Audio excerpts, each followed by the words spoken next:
welcome to Scouting Mass, another episode here. I'm Richard Belford, co-host, along with Alex and I'm Sam. and our special guest today, Sam. We had that interesting intro music, and it's kind of like a military march. It's something that you'll be getting familiar with soon, and we can chat about that a little bit too. That for anybody listening, if we have maybe the 5.7 viewers and listeners today, that is a march entitled Boy Scouts of America by the March King, John Philip Sousa. And that was written for Boy Scouts of America, now known as Scouting America. And our show, of course, is brought to you by the Western Massachusetts Council of Scouting America, here headquartered in Holyoke and encompassing the 4 western counties of Massachusetts, bringing programming, instilling values and citizenship training into young folks. So, Look at this one. Yes, exactly. So, I'll do a brief intro, and you correct me if I'm wrong. So, I've known Sam for a couple of years. On a previous show, I had talked about we were getting into some of the skills in scouting. That you're using: hiking, camping, outdoors, finding your way around, fire building, cooking, things like that. And I told this semi-humorous anecdote about me being an Eagle Scout and being a volunteer with Scouting now. We were up at our camp in Russell Moses Scout Reservation for an event, and it was kind of cold in the fall, and we were getting ready to prepare for lunch shortly, and somebody asked me to get the fire going in the cabin. I was like working on the fire, and they came in a little while ago and said, "Hey, the fire's great. You did a good job." I said, "Well, no, actually I didn't, because one of our scouts came in and did it for me." So that was Sam. She's like, "You having trouble with that?" I'm like, "Yeah." She took over, took care of it. So great job for a scout. And she recently completed a grueling board review and numerous requirements to earn the coveted rank of Eagle Scouts. So that's quite an accomplishment. And you want to share anything on your Eagle journey that you... Well, I was in 2 troops and a ship during my journey. It was a lot of fun. I got to meet a lot of different people, especially working at summer camp. It was really nice. I had a lot of people supporting me, like my parents, my fellow... Scouters? Yeah, my fellow Scouters, thank you. The leadership, definitely. Everybody was really great. I learned a lot. You're in luck that you're with old people, and so we need help finishing each other's sentences. But we're not in luck, because you probably won't get any of our jokes, all our stupid references from the 80s. You'll be like, "Real funny, guys. Real funny." Oh, but I'll definitely laugh for you. See, That is very nice of you. the scout is courteous. That's why. In the studio. Very nice. Very nice. That's awesome. And I'm sorry, I interrupted you. You were saying about you were in 3 troops, you were in 1 ship. Maybe we got 6, 7 members out there. Well, originally I was in a boy and girl troop, and then I moved to just a girl troop. And If the audience doesn't know, Scouting America, what used to be the Boy Scouts, is male-female, but Girl Scouts remains it's distinct and It's separate. distinct, Yeah, just Girl Scouts. unigender. What is the word for that? It's just Single a gender? single gender organization. Yeah. So Sam started in 1 troop, which is what we used to call it's our Scouts BSA program, our traditional benchmark program, I guess, yes. that most people are used to when they hear about scouting, and moved to another troop Yes, to I complete some requirements. I started as an explorer, technically, and so I had the green uniform, and then I moved to the tan uniform, and now, of course, I'm in the blue uniform. And yeah, I did probably my first 2, is that where the Scout camp? no, sorry. Merit badge? My first 2 ranks, Ah. at least 2 or 3 ranks, I was in the green uniform with the adventurers, and then I moved to the troop where it was only girls, and we had my best friend Maddie was most of the time she was the SPL, because we only had about maybe 7 girls when we were at our largest. So I don't mean to interrupt you. because some of the audience may not be familiar with the term SPL, so that's an Oh, abbreviation. right. And Senior I'll let you, Patrol Leader. It's the leadership of it's the highest leadership position for a youth member, anyone under 18. and they're actually the key leader because the adults, for people who aren't familiar too, predominantly are advisors. Really they're just for the adult presence for legalities and things like that. And the youth do plan the activities, and the senior patrol leader, he or she is that top leader. They're really in control of the organization. Yes. They're like the chief operating officer of that troop. So that's pretty cool. That's a cool job. So we both have taken the position of the senior patrol leader and then the assistant senior patrol leader, which is basically like the senior patrol leader's right-hand man. And it was really great, and I got a lot accomplished. Once I saw her reach Eagle Scout, that's when I really shot off trying to get it too. So, Yeah.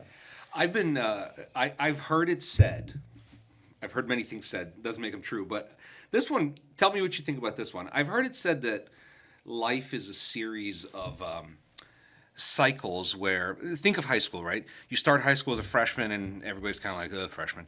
But then you finish high school as a senior and you're like the cool kids now, you know everything. And then immediately you're a freshman once again. So life is a series of cycles, and it sounds like through scouting maybe I'm wrong, but it sounds to me like you've gone through some of those cycles, right? You started out as the little guy, rose up, and then went to the next thing. You were once again the little man on the totem pole, and then once again you went and it rose. And can you speak about that? Do you think that's true? Do you see it that way? so I do agree with that about feeling like a little guy, but actually, ironically enough, I went right from my troop being the SPL or the ASPL. I'm not sure what I was last, but I went straight to being a bosun mate of admin, program, which is basically the assistant to the bosun, who is the youth leader of a ship. They have two bosun mates, which is admin and program. I was program for the first year that I was in the ship, and I ended up having to plan events, but I actually got a lot of help from everybody else that was in the ship. So yes, we did more like we all started out as the little guys, because I joined the ship as like the first meeting that they had, I was there. Mm-hmm. So it was like we were all little guys at that point. Which is fine, little guys, but you're all pretty much mid-teenagers to late teens. Maybe I should have gone with junior member. Yes. No, but, Maybe I could have used a better. But you're starting at phrase. your entry level, so your little guys are new to the program, and that program is for high school in like the first 2 years of college. It runs through age 20. So we have young adults in that program. It's an older youth program, so you get to keep doing stuff, continue your scouting journey after Eagle, right? And you have another stop if you want to work towards it, correct? Yes. Yeah. What is that? You want to tell us? I know what it is, but for our viewing and listening audience. So, I'm actually 18 now, so I would be out of a troop unless I was a leadership position. So continuing in the ship really made it so that I can be more active in scouting as a youth adult. Mm-hmm. And I can still be on the side of like planning and putting things together and enjoying like the not the one-on-one, but the like experience of being in like a group, mm-hmm. working on one thing, everybody, and not being in charge exactly, like a standby.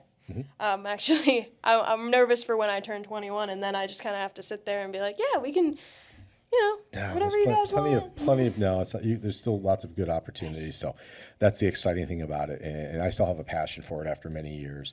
And Alex has developed one, working with us. So you still have a leadership role with the Sea Scout ship, correct? Yes, I am actually now. I've come from the bosun mate to the bosun. And that is the top youth leader. Yes. For a Sea Scout ship. So my jobs are to plan the meeting, hold a meeting of everyone that's in the leadership positions to plan what we're going to do at meetings, plan when we are going to go out on camping trips, what we're kind of getting everybody together to make sure we can do this, making sure everybody else is doing their jobs also.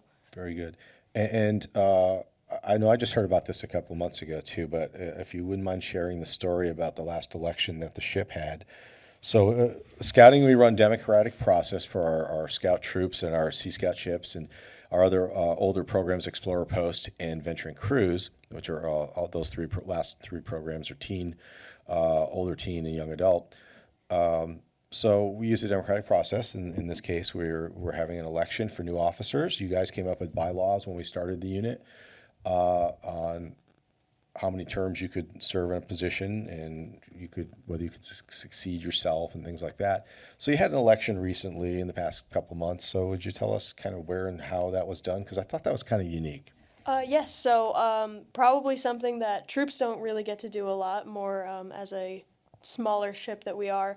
We were on a camp out in September, and while it was a little too cold to swim, we did have access to the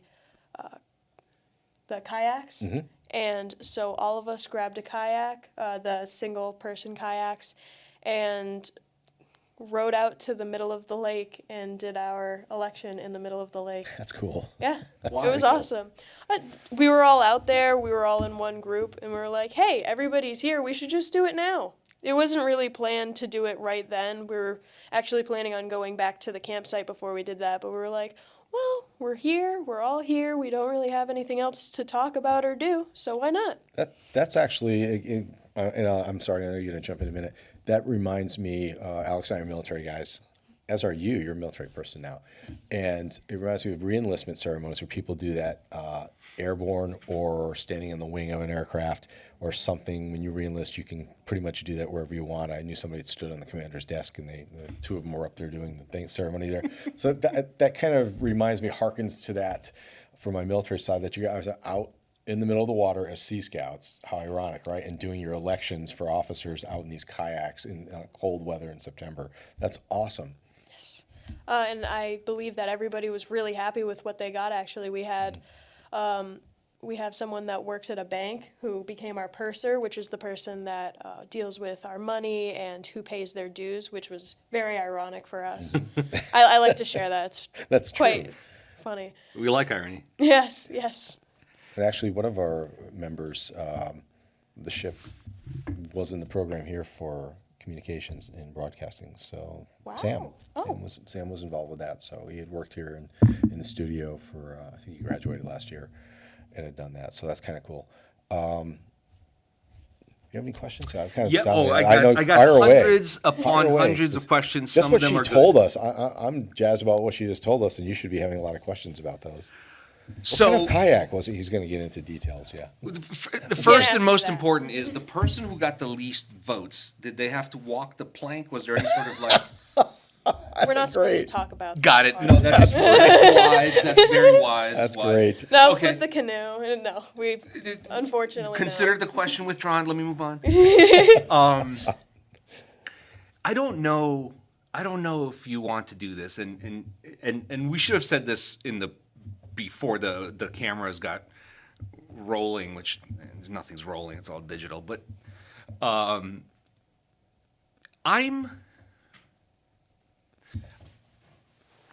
a former teacher, and I had a couple weird things happen to me. Like I was liked. I wasn't, I tend not to be a jerk. I was liked okay as a teacher. The kids thought I was fine.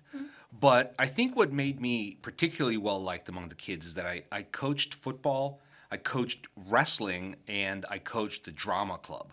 So I had these, I don't know, from your point of view, football and wrestling kids may be the same in your mind, but I assure you they are not.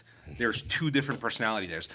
It's probably pretty clear that the drama club students were a different group again. So I see those three groups of students as obviously the same. They're all students, humans, whatever, but they're all a little bit different with those sports.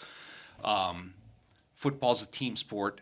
Wrestling is very much of an individual. I challenge you, right? My sport contributes to the team, but It's you and me fighting, not me playing a role on a team. Right. And then drama is more like football, if anything, because you have to work together. Okay, the reason I bring this up is because I was surprised at how much some of those kids were able to open up to me and kind of say things like, we're having a hard time in general in high school, right? Just with the regular kids that are in high school. Right. We're some of them fit in, some of them didn't fit in. And I remember how hard that was. And I'm 51 this next week. And I remember high school and remember feeling lousy about it. You're closer to it. You probably remember that. I want you to speak to the difference I'm going to call it a team, in a team like your scouting team versus a more different mix of group, a more differently mixed group like what you would find in a high school, right? Like a sports team. I'm actually in softball. Okay, so that's a team. Okay, so I see a softball team and scouting teams. I see those as people who self-selected to be part of those teams. Right. Whereas you have to go to high school. You don't know who you're going to be in that class with. So that's like a different that's a lottery kind of team versus a self-selected. I want to be softball. I want to be X. Can you talk to that? Like, what are your experiences with different kinds of groups? Well, you definitely get a different type of attitude in each group. Yes. Talk about that. Yeah, you're right in the meat of it. Go ahead. Well, obviously, I don't think most kids love going to school. Especially, I'm in a tech school, so everybody loves going to shop, but nobody likes going to the schooling of it. They would definitely rather be in their technical areas. Yeah, I noticed some of that among my students too. It's weird. So strange, but but in softball, you have some people that kind of want to more be on the bench and kind of cheer along. Surprisingly, I was expecting more everybody like jumping at the chance, but there's also a lot of people that you'll find that want to be out on the field, like complains very loudly if they're not out on the field, which I have to say I've done before. You want to be out there. You want to be getting at it. That's the whole point, right? Yeah, it's fun. I didn't come here to sit on the cold aluminum bench. Yeah, especially when in softball it's cold when you first start. Like, I don't want to sit here with a hoodie on. I want to be out there. Right. But yeah, and then in scouting you find there's a lot of mixed personalities. That's actually one of the things that I love about scouting is that not only will you find like kids that are out living in like a country, out living in a city, like it's for everybody. It really brings everybody together. And you get a different mix than what you'll find at school, because in school, a lot of the people are just from the same area. But like I went to the National Order of the Arrow Conference, and I got to meet people from like Colorado, people from Texas, people from Florida. Literally, someone from every state was there. And I'm sorry, Order of the Arrow is the National Scouting Honor Society, and we won't get any more details at this point, but just to clarify. So it was just really interesting to see how many different people, everybody's perspective, like it's just a lot of different people that you'll find in scouting. And that's honestly one of the reasons I love it. But yeah. Do you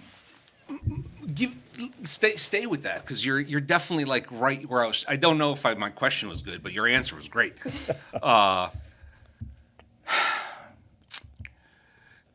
Drama club kids were, in my opinion, this is the way I perceived them, they were particularly grateful to have a place where they belonged. Even if that place was just my classroom reading the play before we got into the auditorium to start building set and read live while walking around. And after the first month or so, where everybody started feeling comfortable and getting roles, they would kind of like, I don't know, they would open up and take on jobs and kind of like, it helps that I'm not a very good micromanager at all. I'm like, oh, you want to do that? But they would like, well, that's my job now. I'll take that job, and like, parental figures that sort of like made it their job to take care of others emerged. Like a administrative figures or organizational figures who would be like, all right, Motok needs us to paint this piece of wood that's going to be a barn. Motok, I'm Alex. That's me. That's what I was talking about. Alex needs us to paint this barn. You know, like I want you to get the paint and I want you to get the ladder. So like these different skills emerged.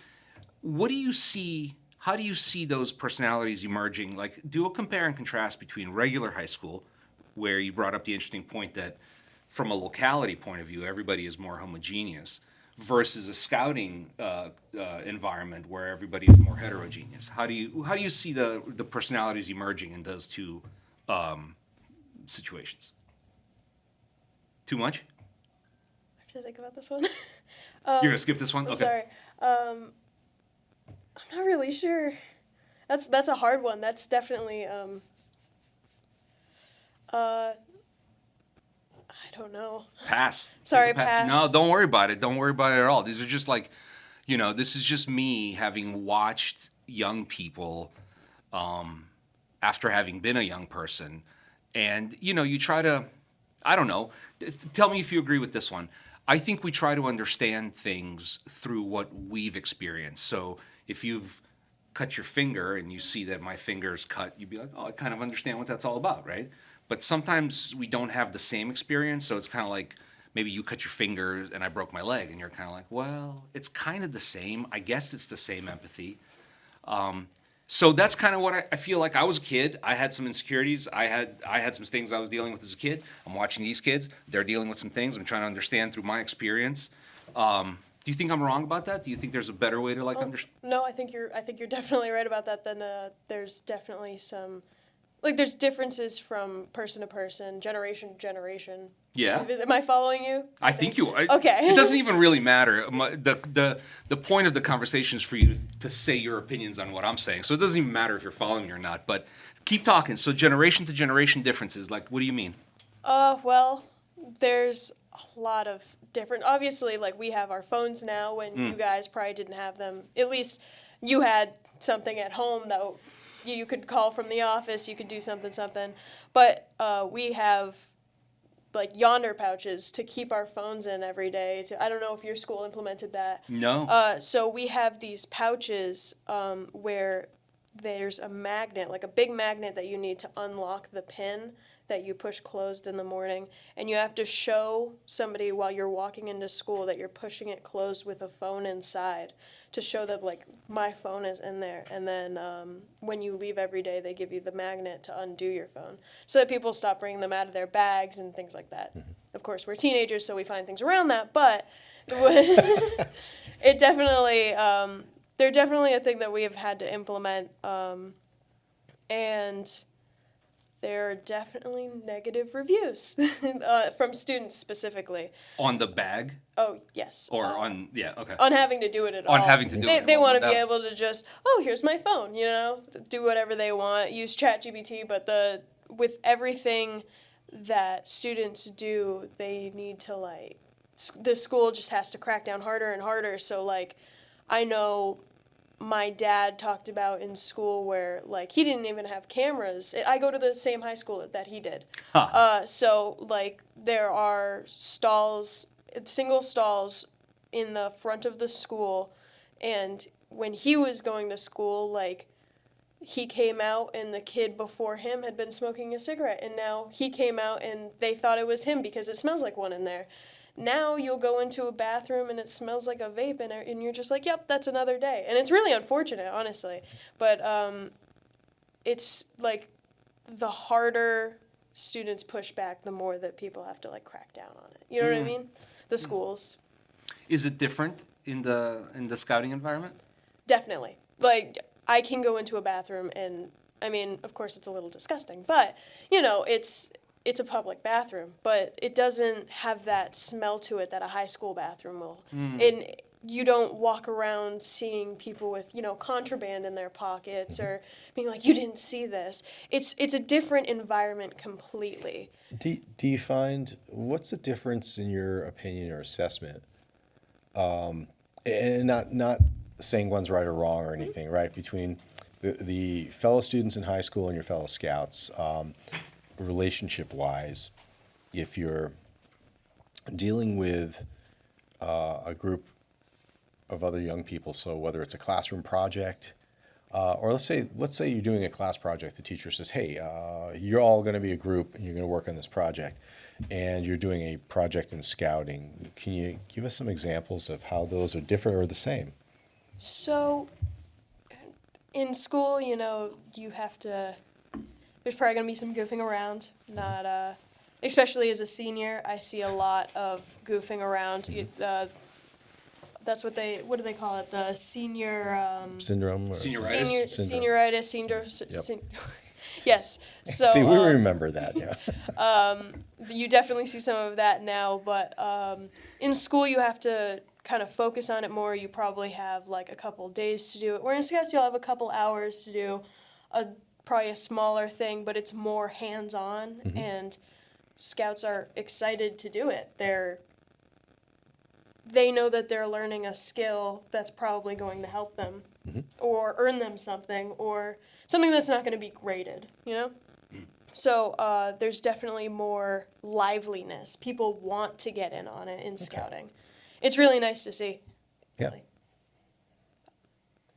And then you alluded to that earlier. You said you have to be in high school. You don't really have a choice. You guys were talking about that. And in Scouts, you choose it, just like you're choosing the drama club or the wrestling team or the softball team. Tell us a little bit about your softball career, your sports career, if you would, and what position you play, what positions do you like, favorite sports teams, anything like that. Just share some highlights of a fun game or experience. That would be good to hear. So interestingly enough, when I first started softball, I didn't really know, I didn't understand. I was playing like a variation of baseball in school, and my gym teacher was like, "Hey, you should try out for the softball team," because I had hit the ball, which was kind of a low standard. But so I started on the rec team. Gotta start somewhere, right? Yeah. I started on the rec team, which is basically like I don't play for the school, I play for the town, kind of, and it's funded by like a local business more than the school. And I started playing second or shortstop, which were interesting, honestly. A lot of fast-paced reactions and things like that. Then I went to the high school level, and my freshman year, obviously, going from recreational softball to high school varsity softball was a completely different change, and I was put out in outfield, which, of course, I'm a freshman, so yeah, of course. But you could do some studying while you're out there. Sometimes it's kind of quiet, right? You just catch up for the next class. Does. I didn't do my homework last night. I'll just do it while I'm out here. Yeah. But that's the thing, is that you definitely learn patience out there. You always have to be ready. Every single pitch, you have to be ready. You have to be able to back up. It depends. For my team, it depends if you're going to be in right field or left field. You could be in either one. Usually center field is usually the same. But I was definitely, for the first 2-3 years, most of the time I was out in right or left. And it's just, you have to be ready. You have to be ready to go to third to back up, first to back up. Or, you have to go in the complete opposite direction because you have to back up the center. Oh, that's John Fogerty. He's getting, he's not as good as he used to be. Sorry, here's one of the dated jokes. 3 of us get it. That's okay. Maybe 2. Maybe 2. I think Peter gets it, yeah. John Fogerty from, Creedence? Yeah, that was in 84. He had an album. That was a song, Center Field. It was a single. Put Me In Cold. Yeah. All right. Yeah. And that's played at ball games, so Sam may have heard that as well, that song. Or your dad could be jamming on old tunes or something. I can be center field. Yeah, That's the it's one. a baseball song. I'm tracking. It's a baseball song. Yeah. So yeah, actually, but I didn't grow up with any sports. My dad didn't really like sports, so I didn't watch sports. If he didn't, I didn't. I was his mini-me. So when I joined a sport, instead of doing dance, he was like, "What are you doing?" Like, very out of the ordinary. Sure, and that's cool. Yeah, That's- and he thought it was going to be like when I tried to join basketball, and I hated it. But I loved it. She'll be done in a couple of weeks, right? And Yeah. if you loved it, you found something you enjoy. That's great. Yeah, it was awesome, and I still enjoy softball. You know, I'm still out in. A lot of people think that the people out in the outfield, they're just not.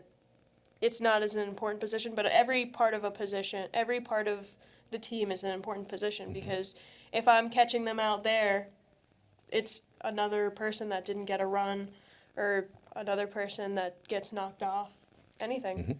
So. The most interesting story that I have of a softball game. So Pathfinder Tech's biggest rivals that we feel is Pope Francis in Springfield, because we are very evenly matched, especially with our previous pitcher. We were amazing, and they're also just really good. It's intimidating. And the first game that we had with them, you know, it was kind of not going our way, and then we just kind of lost it and we stopped.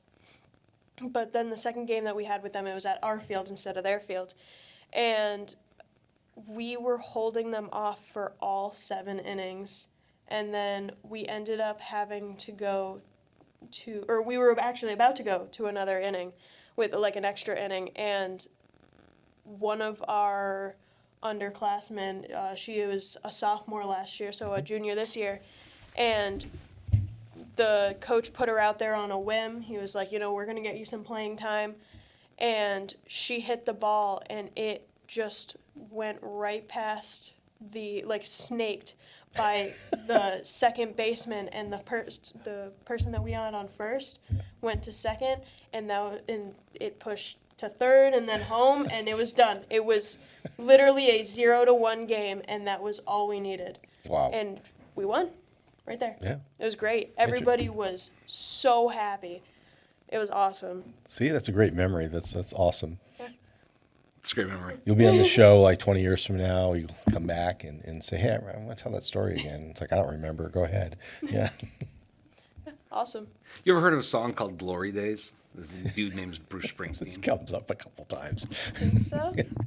Doesn't matter. Doesn't matter Yeah. at all. Yeah.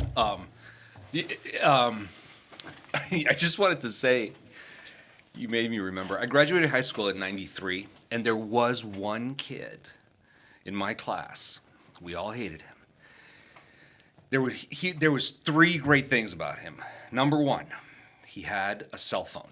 It was about this big. It was in its own little pouch, weighed like 5 pounds. The original 5-foot antenna on it. Yeah. the original brick.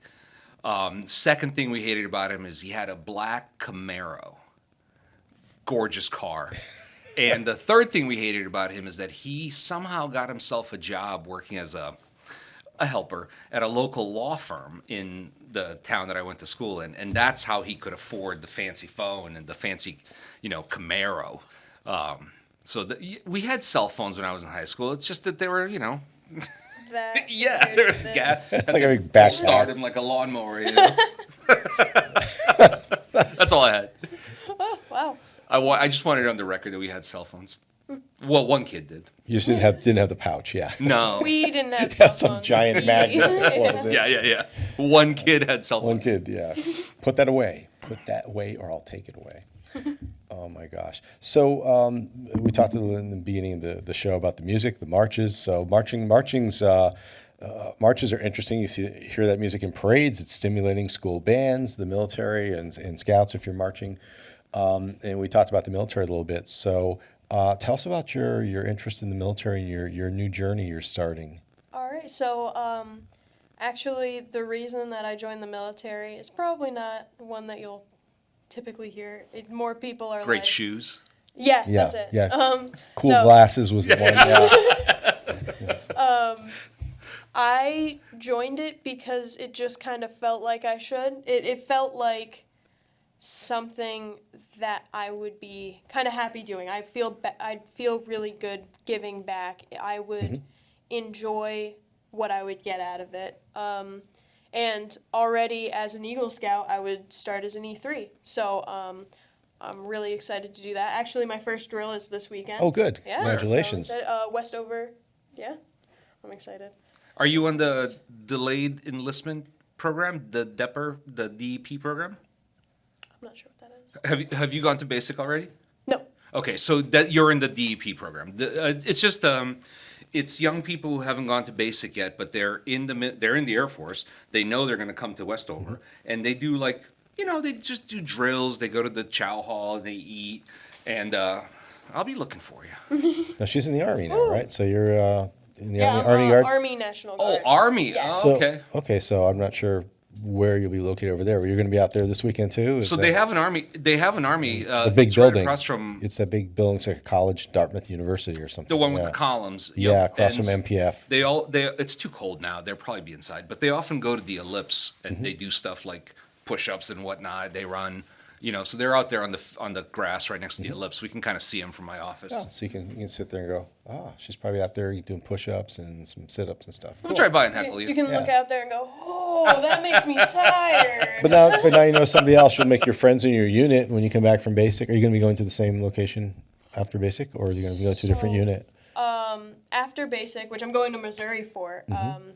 I will be going to, starts with an A, something that starts with an A, Massachusetts. I have never heard of this town before, but it's like an hour away from what I'm told from, like the Pathfinder Tech area.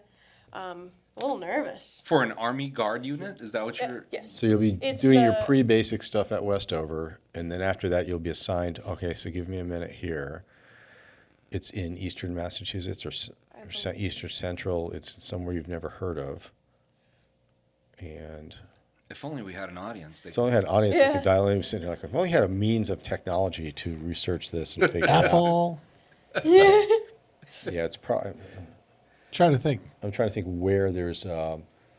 Athol? There's no base in Athol. It's Well, not we- Athol, because no. I've heard of Athol. My sister No, it's going to be lived out there for it's a going to little be while. it's an armory, no doubt, that you're going to be into. So I'm just trying to think Yeah, where because that. I'm going to be working with guns. So, So tell us about what you're going to be working with. Oh, Yeah, well- so, your military occupational specialty and from the research I've done and from what I've been told, Mm-hmm. it's going to look like me going to. I didn't even say the name of it. I'm doing maintenance on small arms. small arms So- artillery repair. Yes. Yes. Okay. 91F. 91 Foxtrot. Okay. Yes. So Very cool. that's what I'll be doing, and it will be a weekend warrior thing. Mm-hmm. Well, so I won't be working with the National Guard full time, but I will. At first, there. anyway. Mm-hmm. I mean, you'll find out that there's programs where you can kind of get a full-time job working there and so on and so forth. But we were having this conversation. I wish you had been here on last week's show. Oh, yeah, we had. We were talking with he's not so young anymore, but we were talking about a man who, when he was young, had deployed to Afghanistan and all that kind of stuff. And the first thing that triggered that thought is that you said give back. I can't tell you how many people I've heard join the military and they're like, well, I wanted to give back. I've said it a million times. Rich has said the same thing. It just feels like the right thing to do something that's not for yourself. So I'm totally tracking that. Lost my point. Where was I going? You're talking about last week's episode. Yeah, that's- with yeah. Adam, who joined the military, joined the Army. And one of the things about weekend warriors, right? So that term is either positive or negative depending on the person who uses it. But I think it's very positive, right? Because if you go, as you can imagine, I've met active duty people in my life, and they're fine, they're great, But you know what they have that I don't have? They have 5 days a week, 4 weeks a month to learn their job and practice and get great. We have to do the same in 1 week in the month and an additional, well, it used to be 15 days, but now it's 20. Secretary of War Hegseth gave us you as a Guards member and as a reservist. We now have 160 hours a year for annual tour. We used to have 140 hours a year. So we got a little bit more time to be on base and do our thing. But we're expected to live up to the same standards. We're often expected to do the same training. We're often expected to keep the same records. Fitness. That's the least example, Yeah, really. sure. That's almost on your own. But, like in terms of like maintaining small arms, you're going to have records. You're going to have tools that need to be kept in shape. You're going to have an armory that needs to be cleaned. Mm-hmm. And all of that stuff is going to happen in a much compressed schedule. So, yes, it's because I'm a reservist, but I think we have the harder gig, Yeah. If you can be there 20 days a month or 20, whatever, a full-time schedule, it's not as hard. So take pride in that. You're going to be, yeah. I'm excited. Actually, That's so my cool. stepmom's father. Stepmom's father. Got Yes, it? he was in the Army National Guard, which I didn't know until after I had sworn in. But he also did the Weekend Warrior, and it was that he had his civilian job, which I already have my civilian job, which I hope to keep after I leave high school, and then I'll have the job working with playing with the guns. Yeah. Not playing with them, but like keeping them in We're shape. worthy. I know how Making you sure- meant it. Yeah. You're You making meant sure it- they're safe. You're we're just maintaining being those so fun. the You were having soldiers use those, and we say the same thing. We We play say the with same. equipment and stuff. That's you're already fitting right in. Yeah. This is actually interesting. I find this very impressive, Sam, that you are still in school. Right. You're playing softball. You're involved in scouting. You just achieved a great rank in scouting. You've enlisted in the military, and because of your efforts in scouting, that's recognized by the Army. And bringing you in at a higher rank, which is awesome, incredibly fantastic.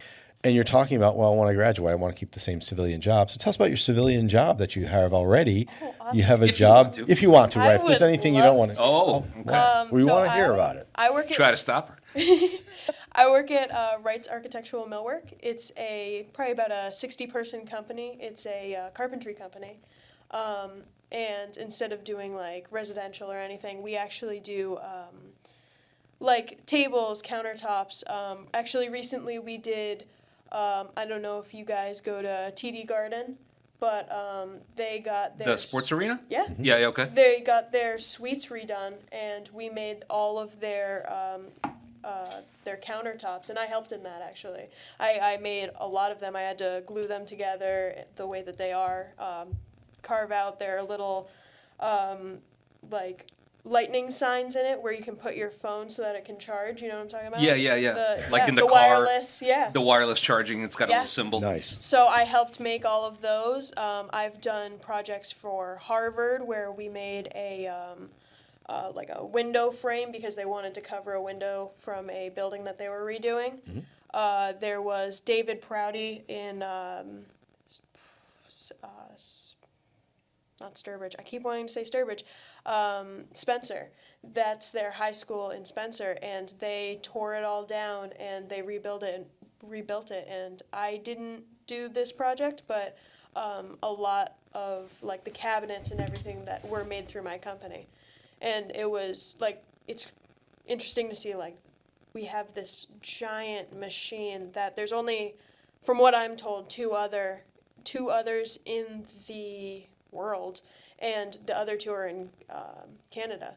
So we have this machine that can pick up pieces and bring it over to our cutting machine, and then it brings it out, and it has a CNC attached, and then it goes into another one if it needs to get doweled, and it dowels it itself, and it's just all programmed in the offices, and it's really interesting to see. It's got all these lights and things. I don't know how to use it, but Yeah. it's really interesting. But yeah. Very cool. You will. So it's called Wright's Millwork. What is it called? Wright's Architectural Millwork. Wright's Architectural Millwork. All four people paying attention? So, and you guys basically do custom millwork. Yes. Yeah. Very It's cool. great. That's very cool. We don't often get to work with. Yeah, well, I guess I haven't worked with hardwood specifically a lot, but I definitely work on it often enough to say that I work with hardwood, you know? I did only work with hardwood when I was doing it in school. Why help me understand why inside the company there's a distinction between working with softer woods and harder woods, because one is harder, not like harder, but like more difficult than the other. Why is this distinction important? What I actually mean by that, I'm sorry. When I mean hardwoods, I mean like I'm just working with like actual wood. Most of the time, I'm actually not working with wood. This is the table that's right here. Actually, it's made out of laminate, or it has a piece of laminate. This is honestly what I'm usually working with, and I'll do like a miter and have it dropping down an edge, or the corian that I was talking about. But usually, if I'm working with like an actual wood, like it's going to be like an edge, or just not typically something's going to be made out of full wood.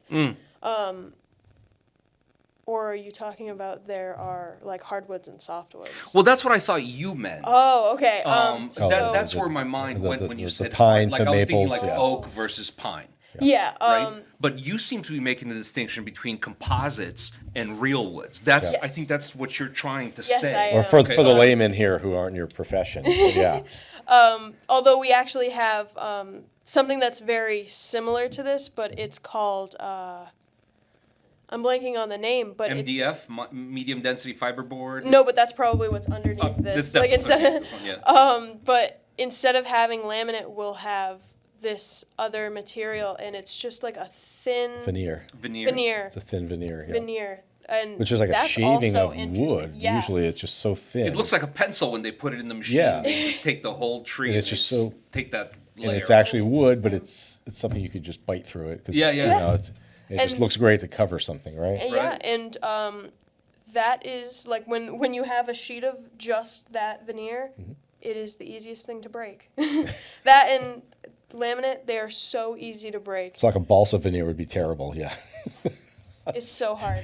And actually, when they're shipped like rolled up into a like long, tall box, and you have to pull it out very nicely, undo it, bring it apart, and as long as like there's one person at one end and one person at the other, like holding this 8-foot long sheet, like 8 to 12-foot long sheet, then it should be okay.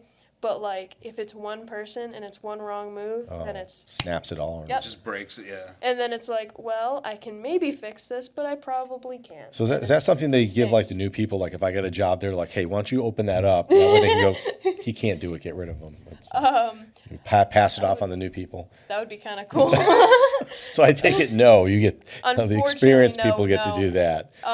Because they're so expensive. Like I was not expecting how expensive like all of these products can be. Like whenever we get a job, we get like barcodes that we scan onto it and all that. But it comes with like what was ordered for the job, so that you can make sure that what you have is correct, or you get everything. And like you'll look at some of these prices and you'll just be like, that's how much they spent, and they trust me to do that. Like, okay. That's actually pretty cool. They are trusting you to do that. cool. That's pretty cool. Yeah. So you've been in the woods with scouting, and Wait, then you have can I this ask interest. one more? Oh, can go I, ahead. can I Go ask ahead. one more Yeah. question? So 10, 12, 13 years ago, I discovered that there was a beam, I think would be the right word for it. Like, imagine the last time you were in a church or an auditorium, and they have these laminated beams that they can make. Obviously, because they're laminate, they can make it in whatever length you want, because you're not dependent on the tree size. And have you seen what I'm talking about? It's sort of exposed beams in a building, and you can tell that the beams are kind of pushed together and laminated out of like let's call I it think so. plywood. Yeah. Right. It's like 5 inches thick, but it's plywood And it's within like it. there. Oh yeah. So it's got it inside. They do that with MDF too. Yeah. Yeah. But then, and I thought that was pretty cool, but it made sense to me, right? Because I had seen plywood, and I knew that plywood is very, the tensile strength and the shear strength of plywood is very high because of the layers. But then I discovered that there was another type of composite, huge beams, like 40-foot long beams, whatever you need. And what they do is they take a wood and instead of shaving it like MDF, it's chunks like maybe this big of a chunk, thousands, and then they put it in a die with glue and they press it so that the glue gets into those little pieces of wood. And so if you were to cut it, it's actually just made up of like thousands Splintered. of pieces the size of my pinky or smaller or a little bigger. But in the aggregate with the glue, it's incredibly strong and it has huge, tensile strength. It's like a wafer board or a particle board type thing, or It's neither. Okay. It's like, it's like shards of wood basically. Right. Again, they're pieces of, yeah. that size, a little bigger, a little smaller, and they're all in this matrix of glue, Right, just pressed into Pressed into into- sheets of a form, Right. whatever the form is. Do you guys work with any of that stuff? Have you had any experience with that type of thing?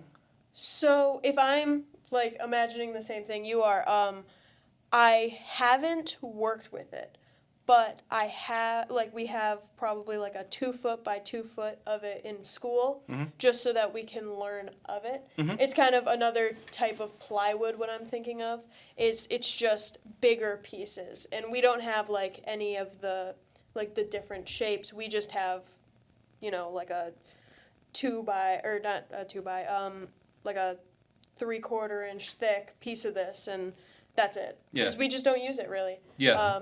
I know that I have definitely been taught what it's used for, but it's just never something I've used. Apparently, it's stiff enough to be structural. Yeah, that's awesome. A cheaper version, they used it.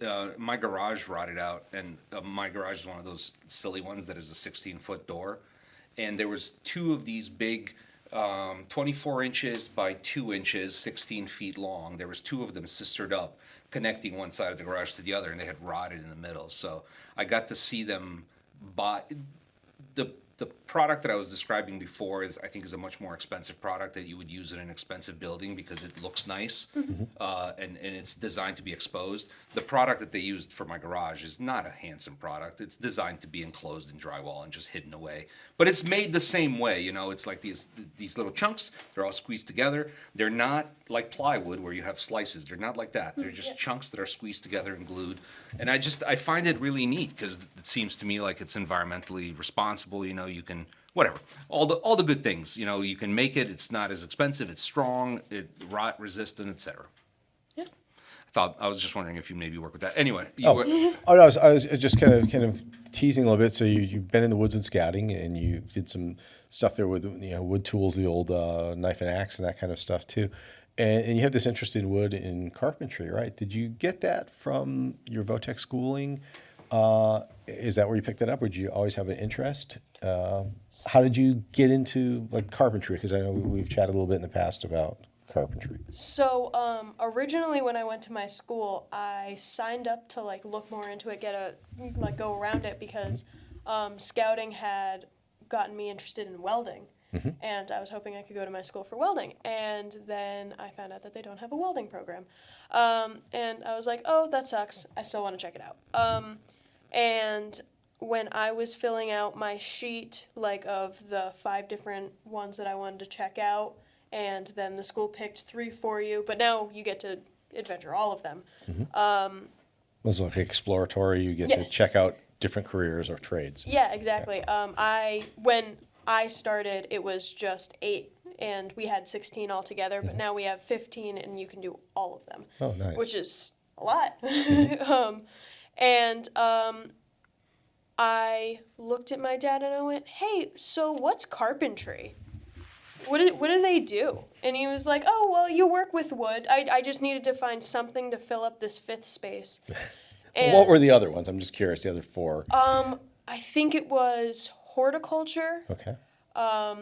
cosmetology, both of the automotives that we do automotive technology and collision repair. Oh, so body work and mechanical, right? Yes. Okay. And I wanted to try those, but then I was like, well, I don't know what else I want to do. Yeah. I In don't wanna be in the cosmetology, you're like, I kitchen, thought I was don't- going to space, but that's not quite the same thing. Sorry. But so they put me, or I was like, I don't know, carpentry sounds fun, whatever. And he was like, yeah, but if you get interested in it, you have to make me a cutting board. And I went, okay, whatever, I probably won't be. And then, He's thinking the basketball thing again. Okay. and I go in, and I'm like, oh, well, this is kind of cool. Like, I guess it's not bad. We had to make a stool with like a little, it's a one stool, like no steps. It's just, and it has a handle. Yeah. And I was like, oh, this is kind of cool. You know, I had a good group of students with me that I was having fun with, and we were all joking around. And I was like, oh, well, I guess I could enjoy this. And then I went through all the other ones, and I was like, these are okay, I guess, but I don't know, something about carpentry. So I went into it, and I was like, this is really fun when I get to build my own, like, whatever I want. And for Christmas, for Father's Day, and for my dad's birthday, I was making him different stuff. I built him this little, like, toy Jeep at one point. Oh, cool. I built him like one of those little like lathe that like you use a lathe and then it makes like two little wood pieces and you make it into a pen. That was pretty cool. Oh, okay. Very cool. But he still uses it. He loves it. That's awesome. And then I found these, like, they were already glued together in the back of the wood room. And they were like, yeah, it's fine, but, like, there's a dent in it, and it's blah, blah, blah, blah, blah. And I was like, yeah, but we have the CNC machine, and we can just, like, make a little thingy in it. So I put our last name in it, and it's, like, this giant cutting board that no one would ever actually use. And I got it for him, and he was like, you know, I wanted a smaller one. And I was like, well, this is the one you got, and it's got our last name in it. That's nice. So, That's awesome. yeah. So Very cool. He seemed to like it. That's very cool. That's awesome. So skilled trades, and we've talked on the show and just in general that's important. Everyone's kind of sort of pushed to college. They've been doing that for years, and you can make a good living in skilled trades. They're definitely needed, and I've got a lot of respect for skilled tradespeople. I'm not smart enough to do that. I've had master plumbers and master carpenters in my family. I'm just like, better at just doing administrative stuff. Unfortunately, That's not true. Well, His big skill is building teams.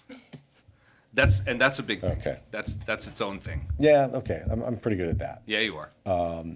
So is this something, because you kind of gravitate towards this trade and woodworking, carpentry, and you said you like to keep that job when you're out of school. So is that something that is it more like, and forgive me for being ignorant, is it more like finishing work and like the finishing carpentry, as opposed to, we think of carpenters out there, slamming 2x4s up and doing the structures. You're going to be like a wood turner, right? A friend of mine used to call himself a wood turner, and he would do these great ornate pieces of wood for houses and things for finishing work. That's so yeah.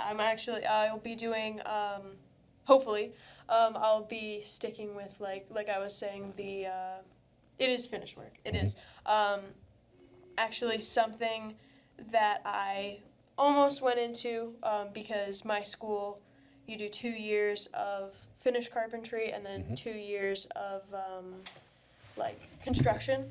Rough carpentry. Yes, rough carpentry, and they teach us a lot of what's that called? Like residential work. So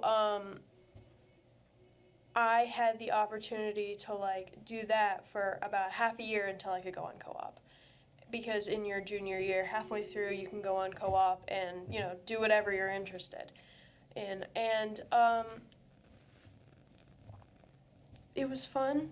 I like to use a hammer. I did not like the cold, which is ironic because now the station that I work at work, we are closest to the shipping doors. Right, and those are kept open and a lot. They are kept open so often, and I am sitting there freezing my butt off, and I'm like, just keep working. But you like that work, so I love you've it. identified something you're good at, something you enjoy. Cool. The difference is, obviously you have to be a little bit more careful with things, and in rough carpentry you can be like a 16th off, 8th off, it's fine. Finished work, you have to be right on, unless it's going to be changed in some variation way, or I still use framing for making reception desks and things like that.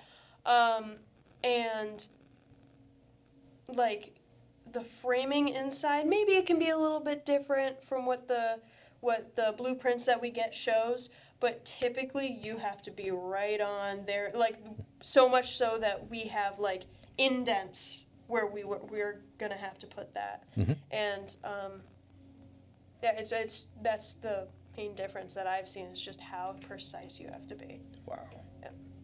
Do you like IKEA stuff? So I've actually never been to IKEA. But you've never seen their products either? Not a lot. My sister has a cat tower that she really likes. Her cat loves it. But I know that my dad has bought a couple like furniture things from Walmart, which are kind of similar. And one day I stayed home from work because I was just god awfully sick. And I come downstairs after like sleeping all day, and I came downstairs and they're building a table, and I'm like, hey, what are you guys doing? You know, I've been upstairs all day. I've been so bored. Do you need help? Do you need some help? And I ended up doing it right in front of them.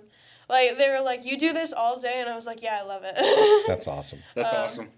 Best thing about IKEA are the meatballs, actually, the Swedish meatballs. I'm fascinated by IKEA. I mean, here's a country who, just because of the geographic, game of luck, has a bunch of pine, like, millions of acres. And they've done this thing with it, and it's all very precise and not particularly rigid, but there's nothing that a little bit of glue and some additional help from me can't fix. I like IKEA furniture. It's There's some decent stuff. super interesting how they do. I like it. Yeah. And the person's name who designed the particular piece is there. So like if you buy this chair, that it was designed by John Smith, which is kind of neat. That's a thing that high-end performance cars do. Like for Mercedes AMG, there'll be one guy who builds the whole engine, or gal, and they'll sign their name. They have a little plaque, and they'll be like, "Oh, it's John Smith made this engine," which. I mean, if the car ends up being like a priceless collectible, then your name sort of lives forever. And if it's not, that's okay. You still got to put your name on that thing, Yeah, if it's a hunk of junk, someone's gonna be like, "I want this guy now." Yeah. Where's Look this at this John guy. Smith guy? I get the idea. If I ever find this guy, None of them are hunks of junk. No, I know that. I know that. Good segue to trucks. It is a great segue to trucks, and it wasn't even planned. No, yeah. You like trucks. I I like want trucks. a Let's talk about trucks. So I am not a car person. I don't really know anything about them. I've been told Chevys are great, Fords are awful. I've been told Fords are great and Chevys are awful. And I just want a truck. I want to be more in the know of what I should be looking for when I'm looking for a truck once I get out of all my trainings for the military. I guess it was 17 years ago now. It doesn't really matter. I didn't have enough to do, so my smart brain decided, hey, we're gonna redo this Jeep and we're gonna sell it, make some money. And so I did. It was like an '83 CJ7, and it was a cool experience. Got to know this Jeep. But the reason I'm telling you this story is because that Jeep was the first time in my wife's life that she had ever. Do you know what a low gear is on a truck? Do you understand? Okay, so you have a transmission, and think of a bicycle, right? And you have 5 gears in that transmission, right? And those 5 gears are all on that back wheel, right? That's the transmission in your car. That's the thing where you're shifting, or it's automatic, or whatever. Think of what's called a transfer case. A transfer case is like the thing in the front where you have like an additional 2 gears by the pedals, right? So you can make the bike go even slower for the same number of pushes on the pedal. That's generally called gearing, okay? And the lower it is, the lower the gearing, the more power you're putting out. Transmissions are called, torque multiplying devices. That's basically what they do. Every circle, you know what a seesaw is, right? Yeah. Every circle is a seesaw. You have a fulcrum in the middle. You have the seesaw. If you apply power on this side of the circle, the other side of the circle moves across that center, right? That's called twist. It's called torque. It's called leverage. All these concepts are all related, right? So that's what a transfer case does. You can go normal speed, or you can go into what's called 4 low. And for the same RPMs on the engine, for the same 1500 RPMs on the engine, you'll be going a third as slow. Super crawly, which is why some people call it a crawler gear. And my wife had never experienced the crawl gear before, and so she's like watching me from the deck, and I'm in the backyard, and I put this Jeep in low gear, first gear, low gear, and it's driving across the yard at literally 1 mile an hour. So I jump out of it, and I walk in front of it, and it's following me like a little puppy. It's going so slow that it's impossible. And then I just got back into it, and then she started driving, and now she loves low gears, and we have a couple Jeeps that have low gear, old junky, rusty pieces of junk, but they work fine. I just have one question. Do you guys often go? Only one? Do you go to like the places where you can like go over rocks and like different things, like crawling like that? We didn't plan this, right? But 5 years ago we moved, and the new house, just by sheer lottery, insane luck, is a couple miles away from one of these huge power lines that go across the country. And every few miles, there's a little access road to that power lines. And they're roads in the sense that the vegetation has been pushed out of the way and they put a bunch of rocks down. But rain erodes them, they fall apart. A lot of gullies and ruts and things. Ruts, Yeah. washouts, big rocks. And so, and then of course, winter. So we have this dog. She's very reactive to other dogs. So the most fun thing to do is get her out in the wilderness where there's no danger of other dogs, and she can just be off leash and run around. Because if we're near people, she's got to be on leash so she doesn't see a dog and go nuts. Right. So yes, she now, some people call it wheeling. So she now wheels about 3 times a week, either with me or without me. And she takes we have this 25-year-old Jeep Cherokee, and she takes it up this path with the dog in the back, and she loves it, loves it, loves it. In the winter, she's good at it. She's getting better at it, So yeah, That's awesome. she loves it. I've actually only done that once. My dad used to have a Jeep, and he's gone a couple of times, but I only went once. And of course, that was the time when it was like 30 people in Jeeps. It was like Oh, it was an a event. jamboree. Yes. And there were like food trucks and a 50-50 raffle, and it was really cool. But then we went on the crawl, and it had just rained. So of course everybody was super excited, and we're going down this hill, and the Jeep in front of us had some trouble, like its tire got stuck and it moved some rocks, and they ended up getting it up. And then my dad, he's going down, he's going super slow, and the rock that the other Jeep had just kicked loose came out, and he came down into a rock wall. Oh, no. And he turned to me and my stepmom, because he knew it had just probably like done a little bit of scratching, and went, "It's time to trade it in." That's his favorite line. "It's time to trade it in." And my. he didn't until years later, but No, it was. I got that. That was just a joke Yeah, at that yeah. moment. Yeah. and he backs it out, and there's a guy like coming down the trail to make sure everybody's like getting past all these, and he goes, "How much damage was there?" And he's like, "It's just a little scratch." And we get back to the parking lot, and he's like, "It's done." It's not the done." same. It It's was- not it the was like- same. It was like, You can't love it anymore. It has it a was so scratch. funny. That's funny. it wasn't funny. It's funny now. Yes. But You're right. It wasn't funny at then. the time. It often is. Or one of my more interesting memories of this was we had a boat. We still have the boat, but we just don't take it out often. And his Jeep was the only thing that could haul it.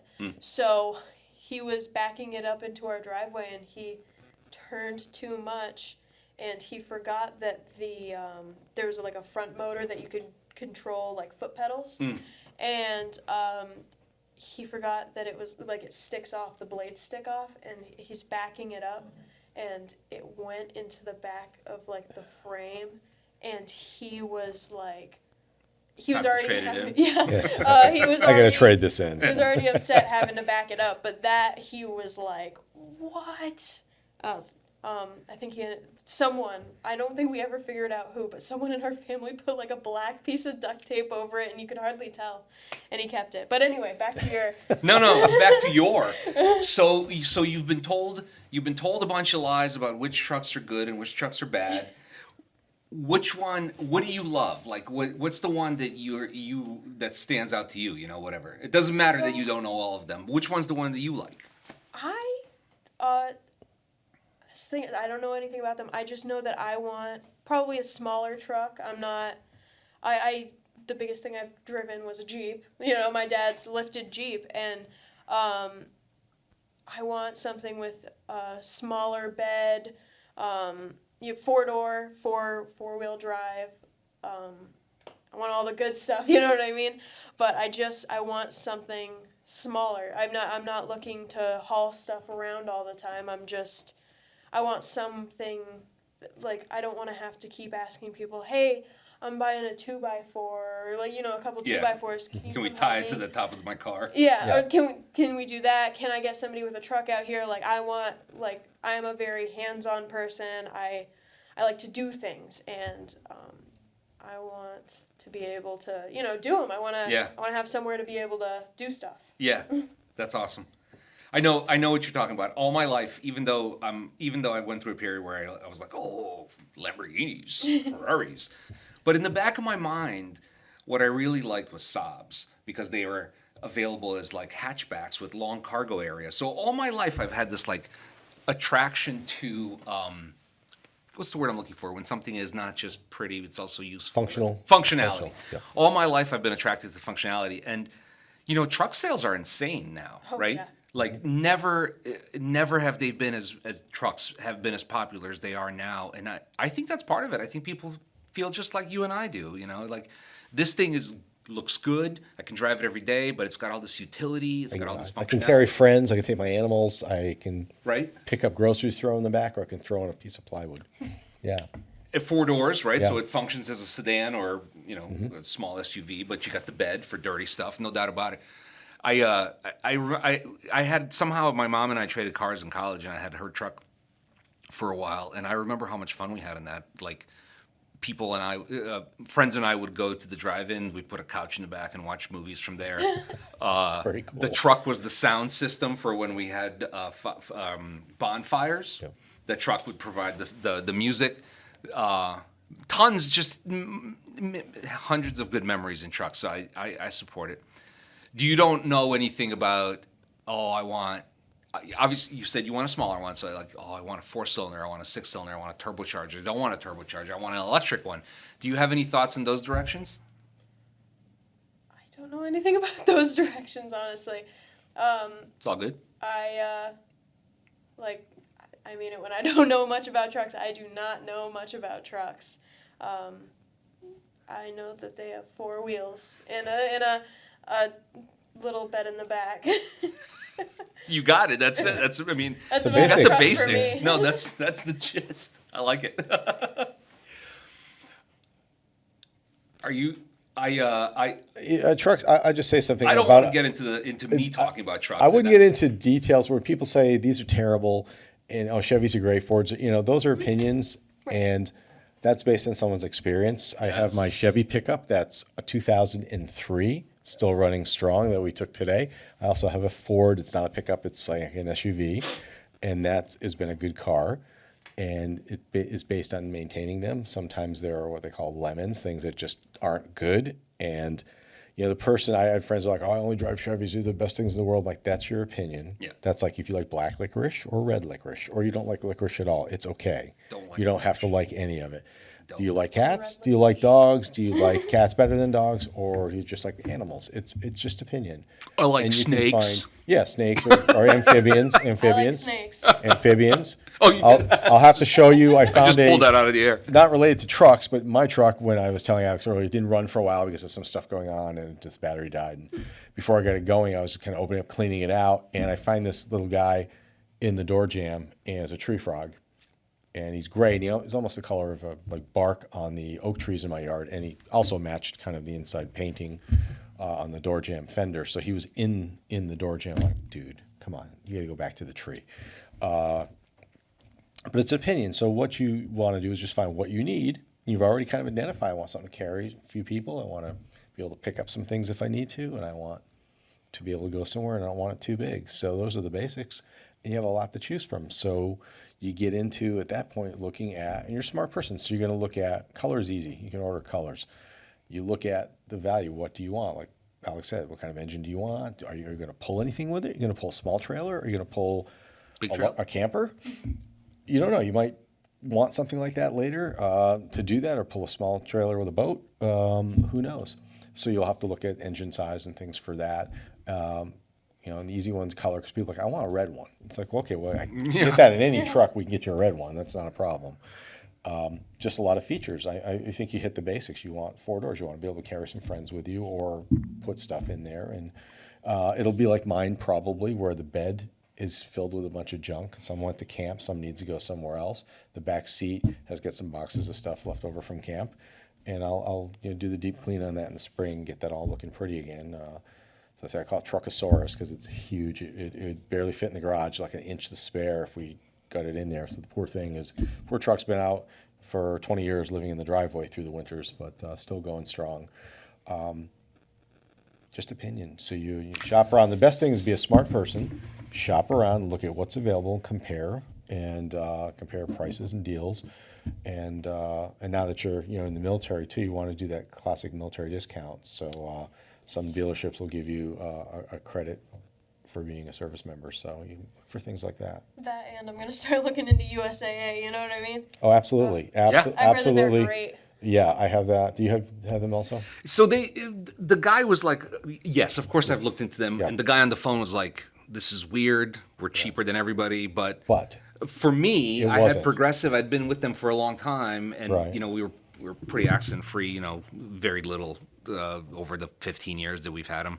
So for me, they weren't less expensive, but and they were honest about it. and they were super honest Yeah. about it. The guy was just like straightforward. He's like, "Listen, I'm sorry. This is what it's going to be. You're obviously better Yeah. off with your insurance." And it was, even though I didn't go with them, it was a good experience. I can recommend. I have to say the same thing. We bought, not that, but the other Ford I have. We bought the vehicle about 5 or 6 years ago, or before the pandemic.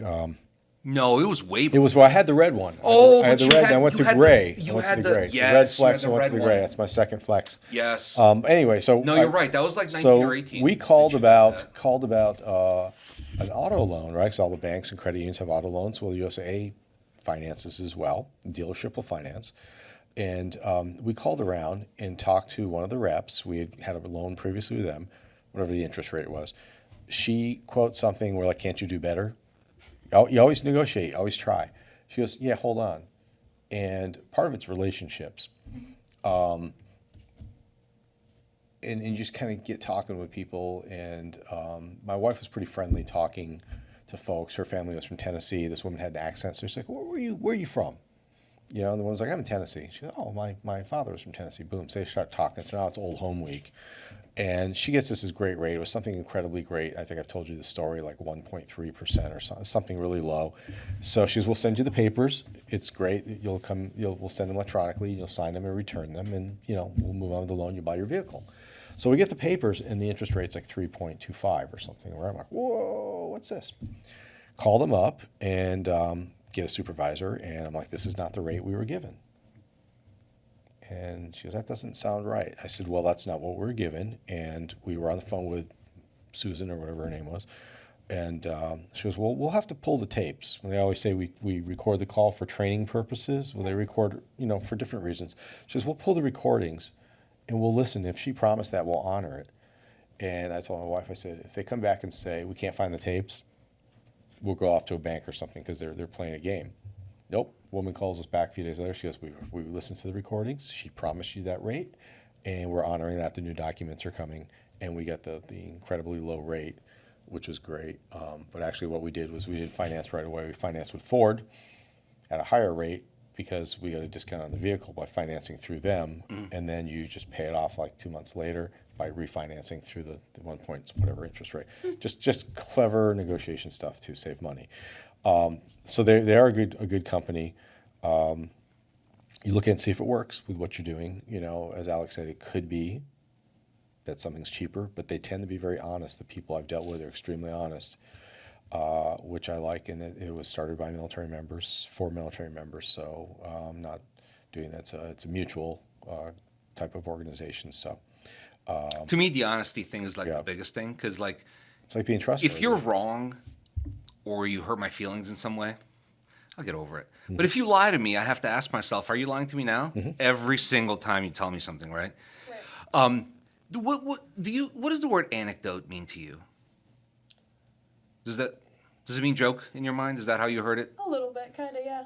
So in my mind, an anecdote is one individual's experience with subject X.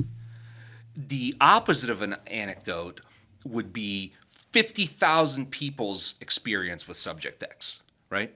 And that's what he was touching on before. I didn't want to interrupt you, but anecdotes are relevant. Sometimes you can learn something from an anecdote, but anecdotes can never be as relevant as a huge sample size of people who've all experienced things.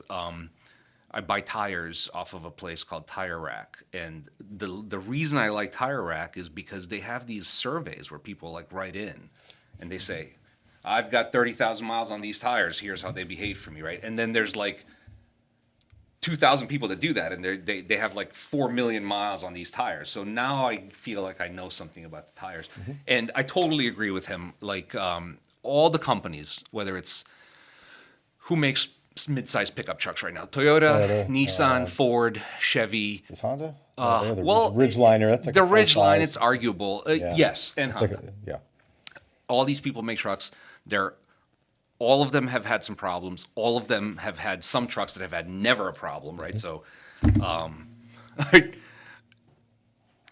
anecdotes are good, but big samples, and the big samples say they're all about the same.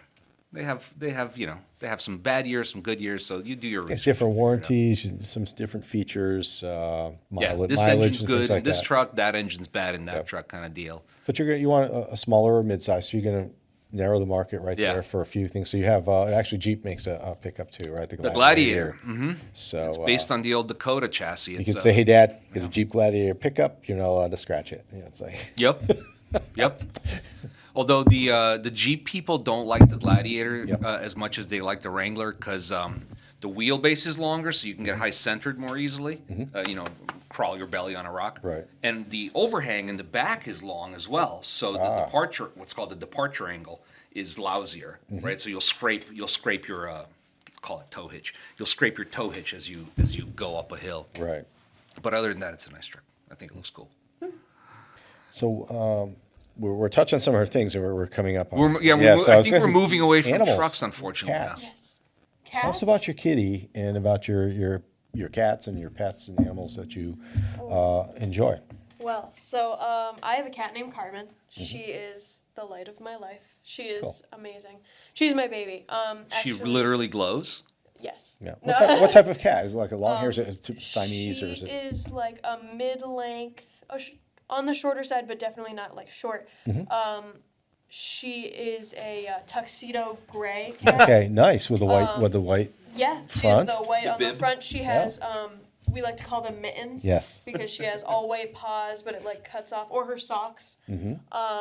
And she has like half of a mustache with. It's so cute. That is cute. Half a mustache that's white with the rest of her like face is gray. She's adorable.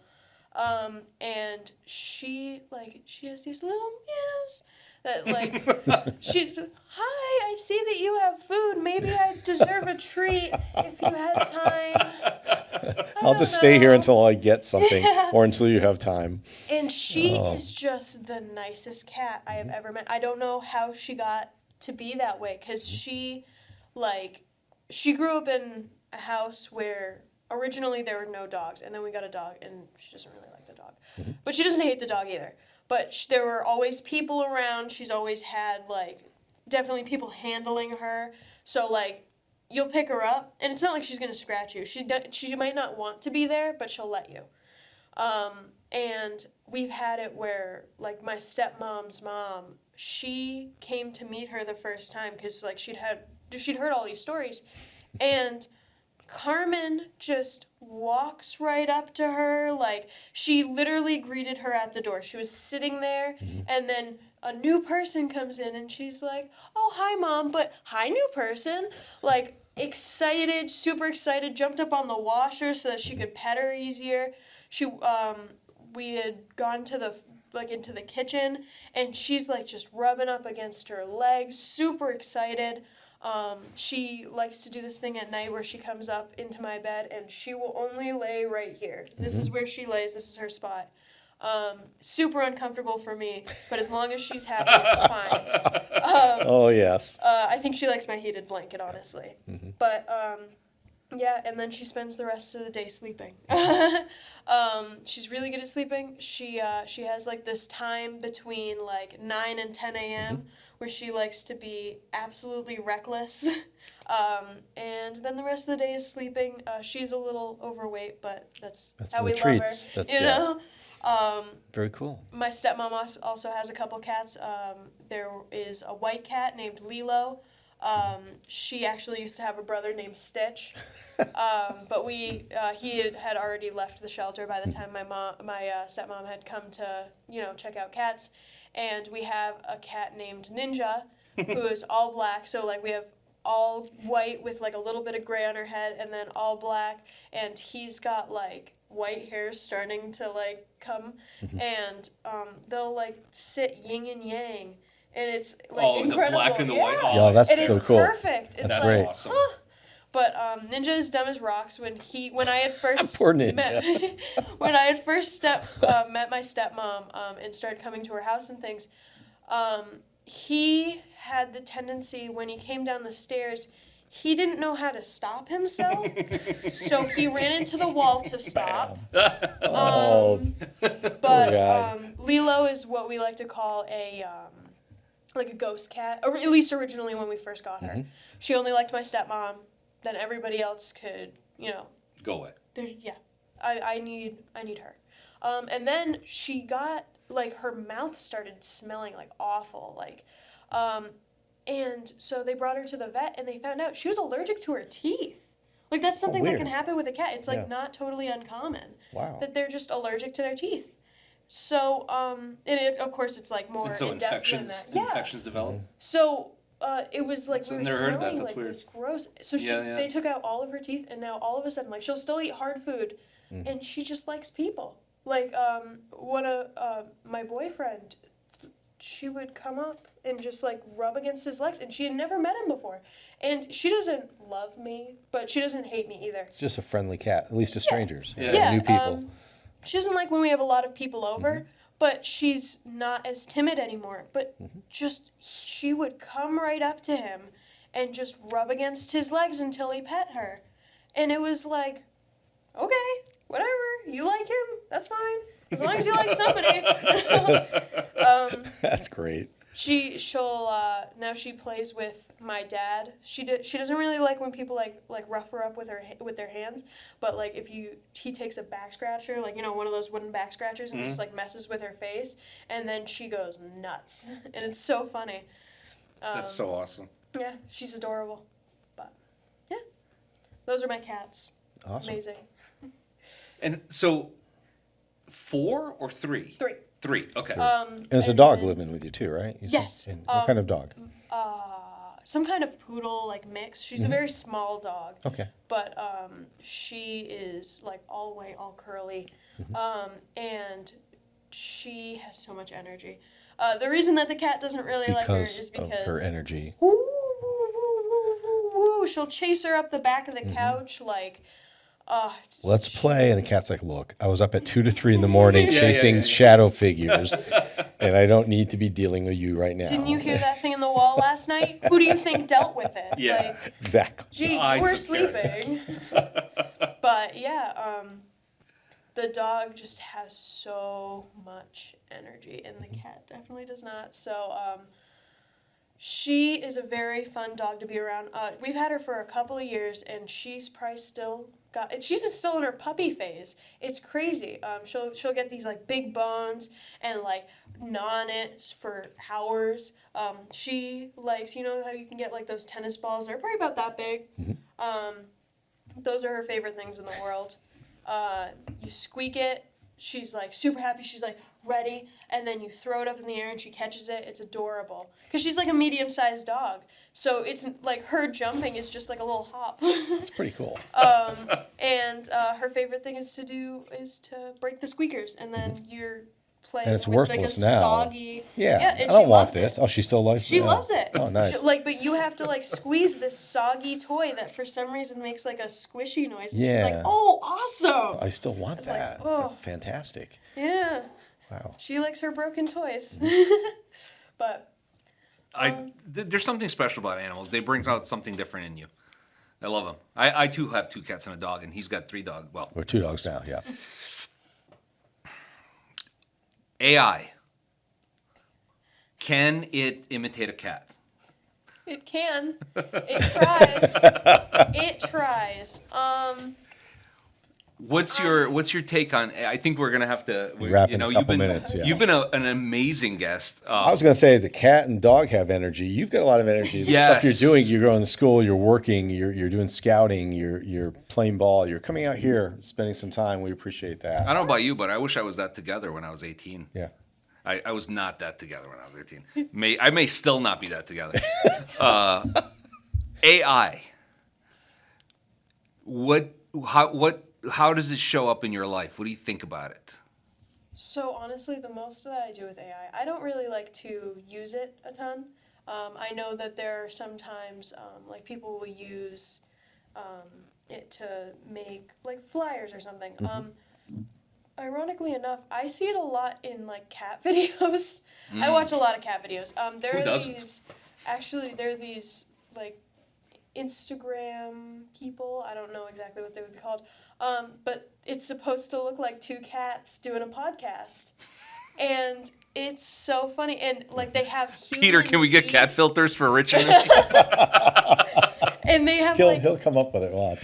human teeth, and it's creepy to watch. But then they'll watch cat videos and they'll be like, "Is this AI or is this real?" And it's usually blatantly obvious that it's AI or real. So you need to watch videos of cats and trucks. That would be cool. Dude, Or if you like old Saturday Night Live episodes, Toonsis the cat who could drive a car. You remember Toonsis? Do I remember what? Toonsis the cat who could drive a car? No. Oh, we'll talk about that another time. Okay, another time. Yeah, we won't go into that, but that's ties into cats. Cats and have a hard time with woodworking because there are no thumbs. Yeah. Yes, Oh well, exactly. some cats they have like the double paws, They don't but it work doesn't good. work the right They're way. not opposable. Doesn't work the Yeah. right way. Poor Oh my kitty. gosh. But they'd also rather sleep. One of my cats has learned how to open any door that has that kind of door handle, the latch, shape, yeah. the other- But the other one cannot figure it out.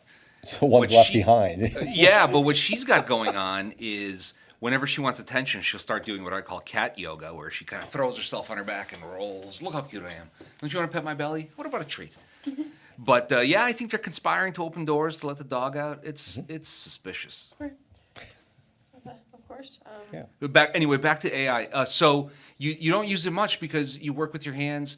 Obviously, it shows up in internet searches, et cetera, because you can't not have that. But you don't seem that interested in it. You know, that's interesting to me. The fact that you're not that interested in it. Yeah, I know a lot of people use like ChatGPT at my school. I am too afraid to get caught using it and get a 0 on an assignment. I'd rather not turn in an assignment than use ChatGPT, honestly.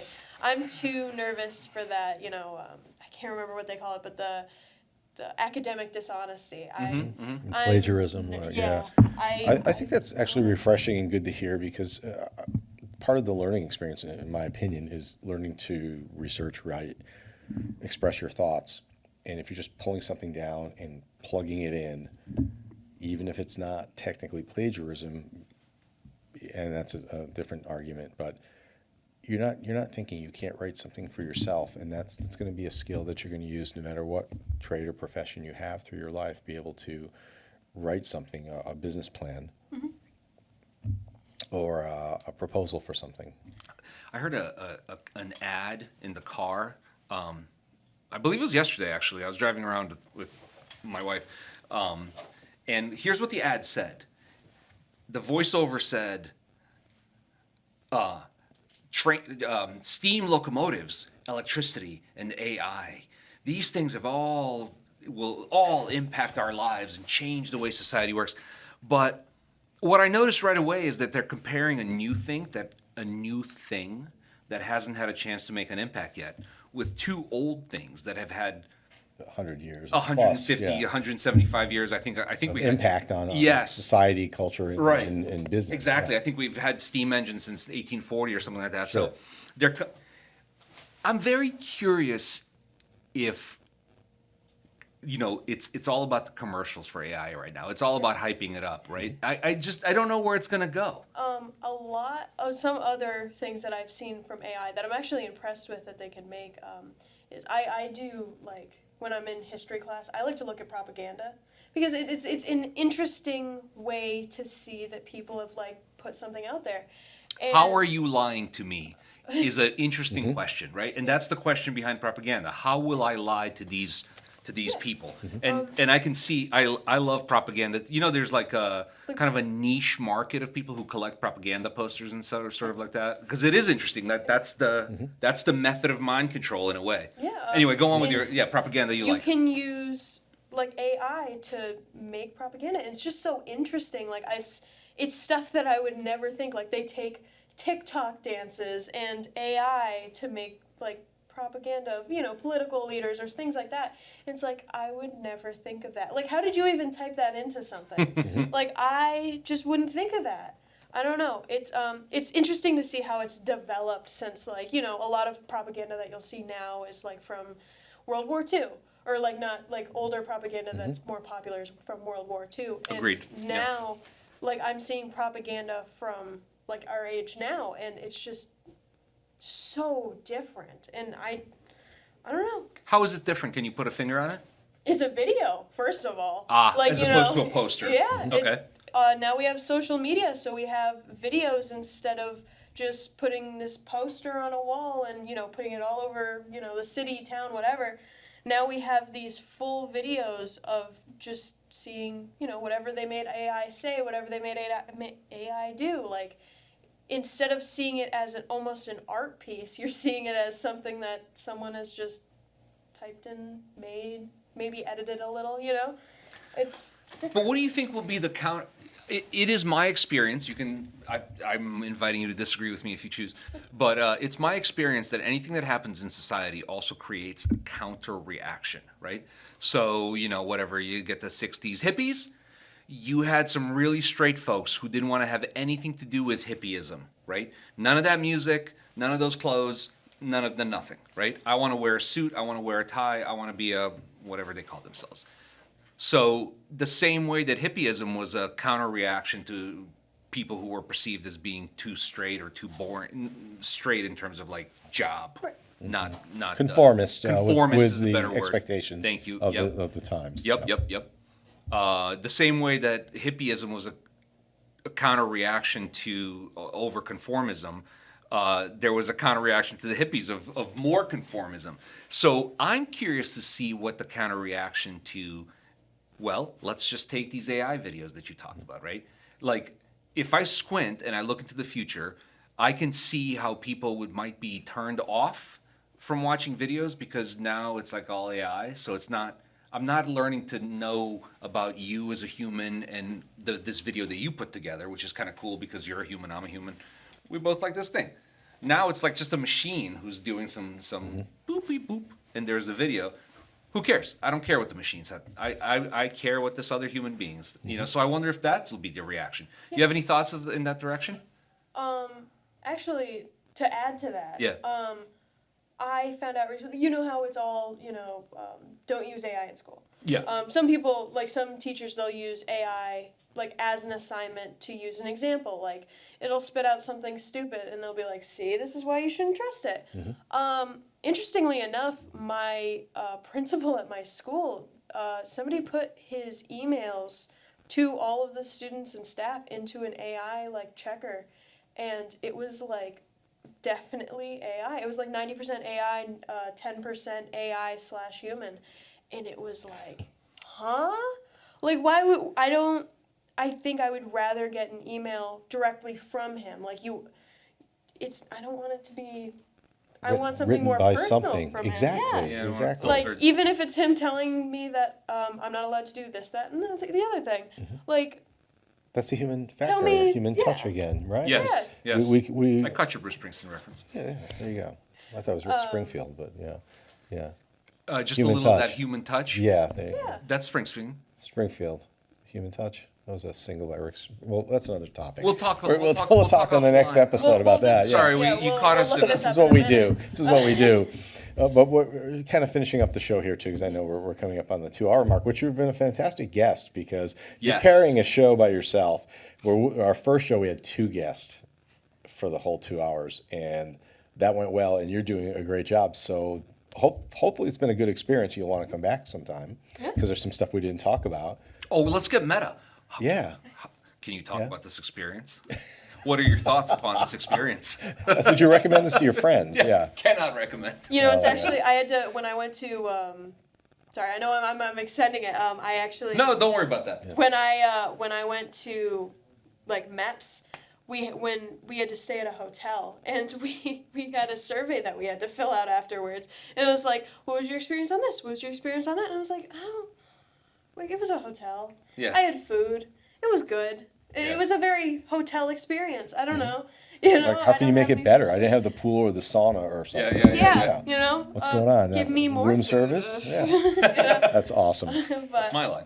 So we had an interesting conversation with you, or a number of conversations. We covered a lot of our values, didn't we, Alex? I think we did. I love because because you're so different of a generation from Rich and I, you know, like it's very interesting to me what you think about these or don't think about these emerging trends, right?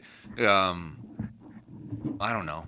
He and I live in a world where we're constantly thinking about what did this person say? Well, how did this person think feels about it? Well, okay, let's get this data, you know. But yeah, I don't know quite where I'm going with that. But so your basic feeling on AI is kind of like, meh, Yeah. seems okay, not in love not yet really. or No, ever. Yeah, hopefully. Yeah. I don't know. I want the human touch. I don't like seeing something that's just been basically made by a robot. It's of course it's been taken from like a bunch of different things. Like I know my dad used he used ChatGPT to help him make my Eagle Scout board of review board letter. Proofread it. Yeah, Yeah. yeah. And there's some and it can be used as a tool, right? Don't let it dominate your life. You control it. Right, exactly. Right? You don't let the chisel run your life. You run the chisel, right? Exactly. Yeah. What was that? What was that short story? I can't remember. I saw it on Outer Limits. It was called The Stream. Do you remember that story? And I think it was adapted from a book or a written story. It was about in the future where everybody has like this implant here, and you can access everything off the internet right away. So you're like smart, you know everything, like ChatGPT. Except for one kid, he couldn't receive, just his biology wouldn't let him receive this portal. So he was considered like disabled and not as smart as everybody because they could just download information, Right. but they didn't understand it. Yeah. And something happens, and basically he and some of these other kids are considered disabled after the AI gets destroyed, ends up being the key people to rebuild society by teaching people how to read and write and think for themselves and analyze. And it was actually an interesting story. And I saw that back many years ago. And I see that when AI comes up now, I'm like, Prophetic. it's the stream. Wait for So, the so portal. those chips exist now, right? In Europe, Wow. famously, and they're called BCI chips, brain computer interface chips. And I just heard a podcast with a guy who also works down in Texas, where Neuralink is situated. But he claims that his BCI chip is 20 times faster at delivering information to the brain and out of the brain. One of the things that he said is that his researchers, I guess the FDA makes them test it using large-bodied animals, sheep, cows, because they're similar to us. And they were able to play Nintendo through the sheep's brain in another room. Like the sheep was seeing the Nintendo and transmitting the thing. I don't know exactly, but Wow. using the sheep and the BCI, they were able to, that's how fast they're getting to the thing.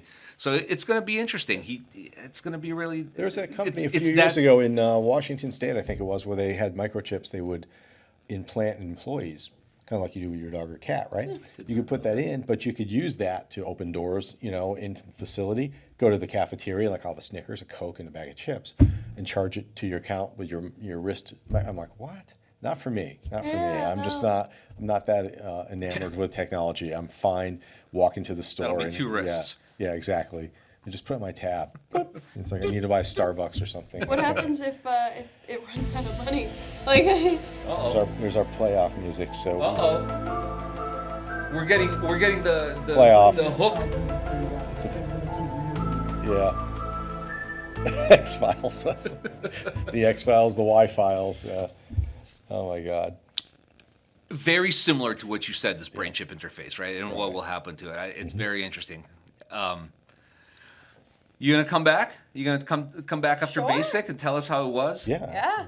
I'll be like, yeah, I got yelled in the face a few times, But yeah, no, I love it. Well, there's no way that you won't, right? The whole idea of basic training is to put you under a little bit of stress. Might feel like a lot, but it's not. When you look back on it, You look back and laugh Yeah, you at look it. back on it and be like, "Ha, guy was laughing at or yelling at me. Who cares?" But the whole point of basic is to put you under a little bit of stress and watch you keep it together. Continue. So, for Air Force basic, we had this thing called the snake pit, right? So they'd make us wait outside the cafeteria in formation. And while we were waiting in this formation, we had this big old book that we had to read, right? So one of the things they loved to ask was the chain of command. Starts with the president, and then it went, Secretary of Defense, War now, Chief of Staff of the Army, et cetera, all the way down to basically. Your drill sergeant, Your your drill drill instructor. Yeah. And so you had to memorize this chain of command. And, you'd be in the cafeteria and they would start yelling at you, like, get her attention. Your feet are not together. So they'd put a little stress on you. And then they'd ask you a question off that chain of command list.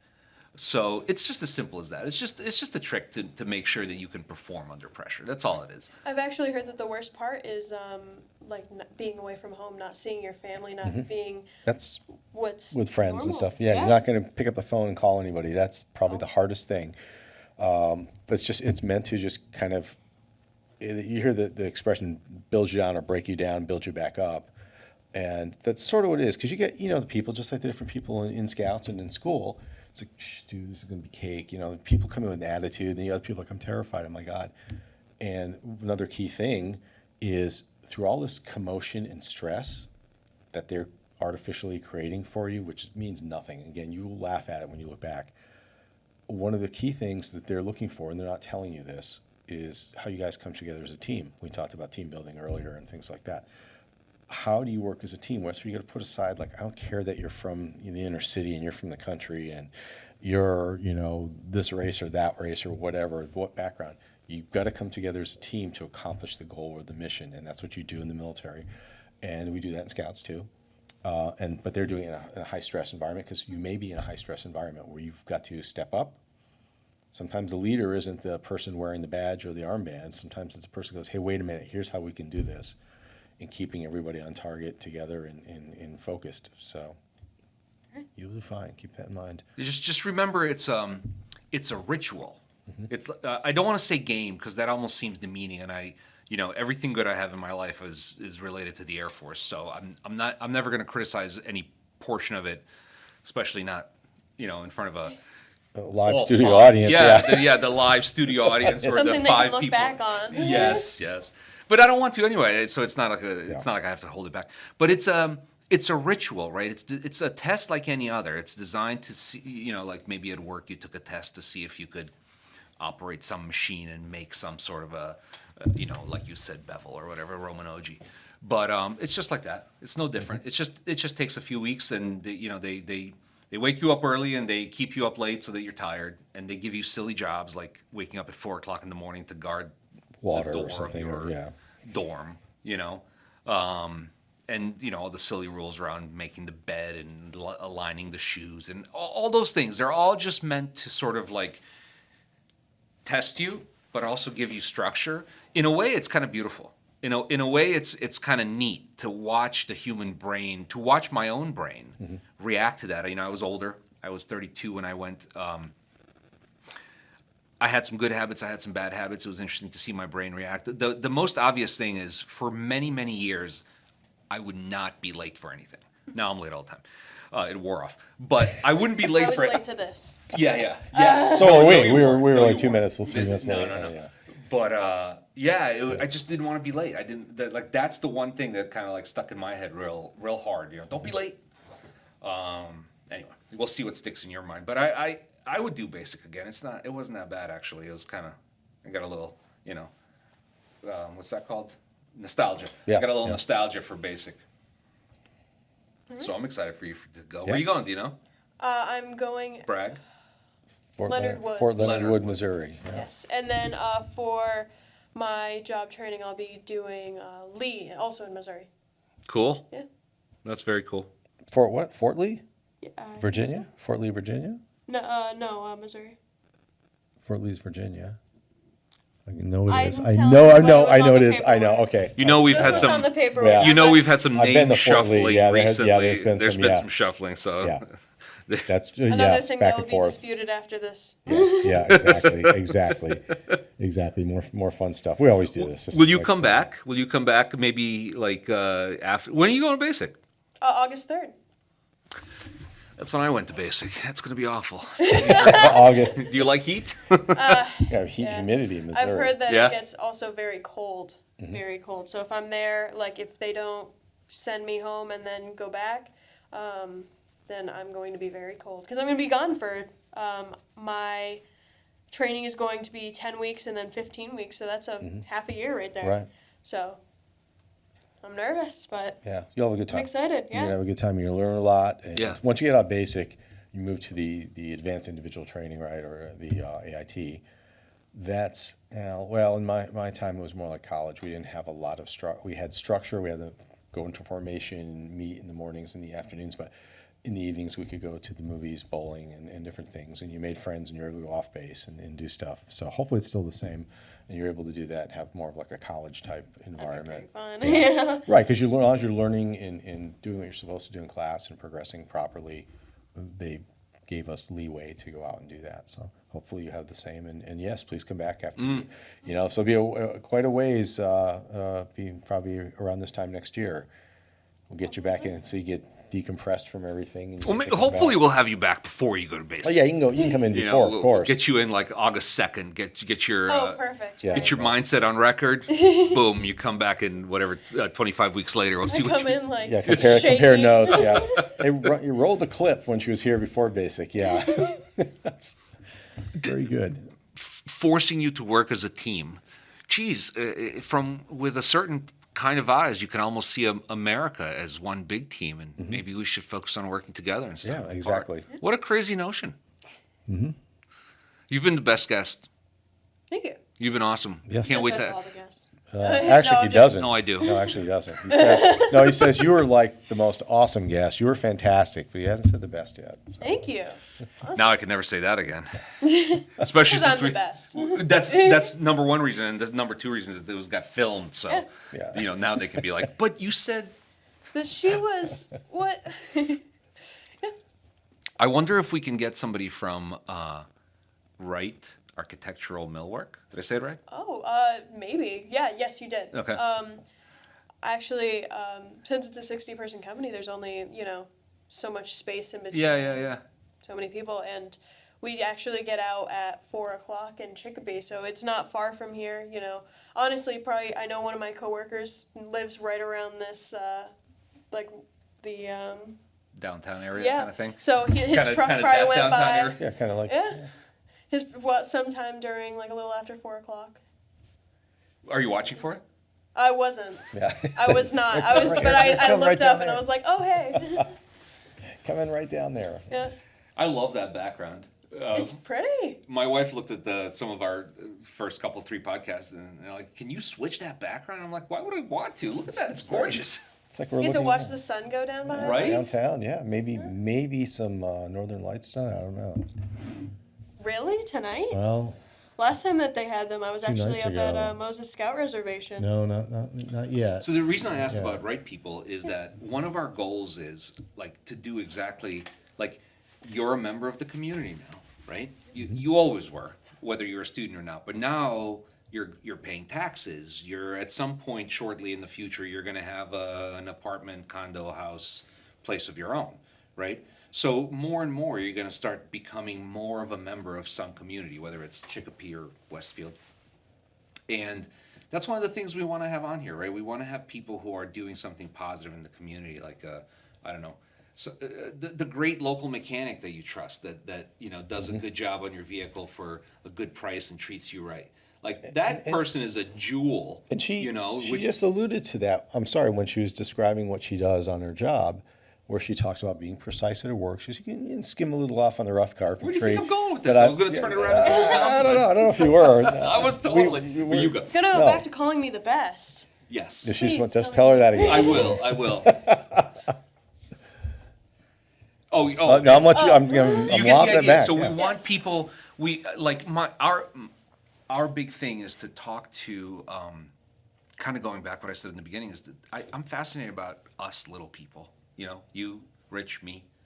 I am a little less interested in you know these historical figures or the high and mighty for whom about whom history seems to revolve.